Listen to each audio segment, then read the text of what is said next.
Hello, this is Bob Davies. Welcome to my vlog, and this is going to be a weekly vlog where I'm going to be sharing some principles that are directly related to behavior, directly related to building habits that you need to have for excellence.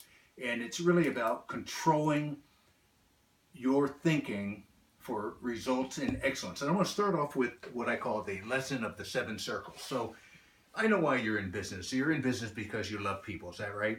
Well, let me just put a dollar sign in this far right circle.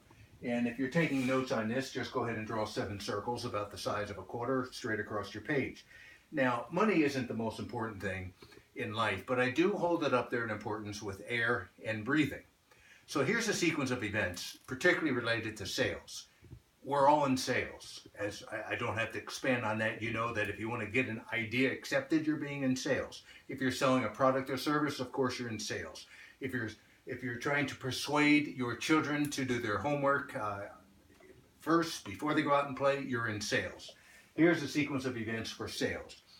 In order to make money, you need to have sales. In order to make sales, you need to have the product or service to sell. In order to sell the product or service, you need to do presentations.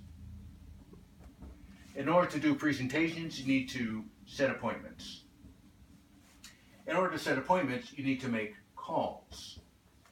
In order to make calls, you need to have an attitude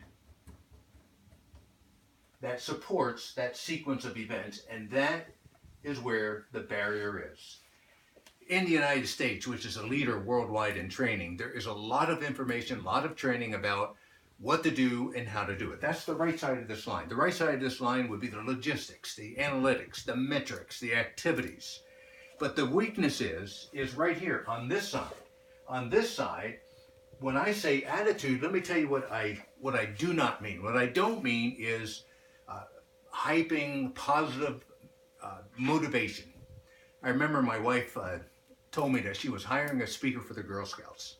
I said, hiring a speaker for the Girl Scouts? Why don't you bring me in? Are you paying the speaker? She said, yes.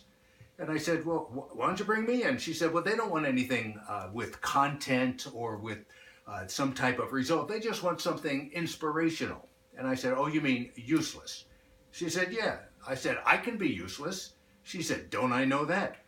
Well, anyway, when I'm talking about attitude, what I'm talking about is mindset. Your ability to influence what you pay attention to. I'm talking about your understanding of how to create habits, of how your brain works, how to shift. Focus is a shifting in what you're paying attention to. Emotional regulation. This is a life skill. So when I'm talking about attitude is the key, I am talking about just that. How do you control what you pay attention to, and that will control how you feel, and that will control what you do. So that's what I'm going to be up to for the next series and several weeks of these vlogs. Thanks for viewing, and I look forward to spending more time with you. Thanks so much.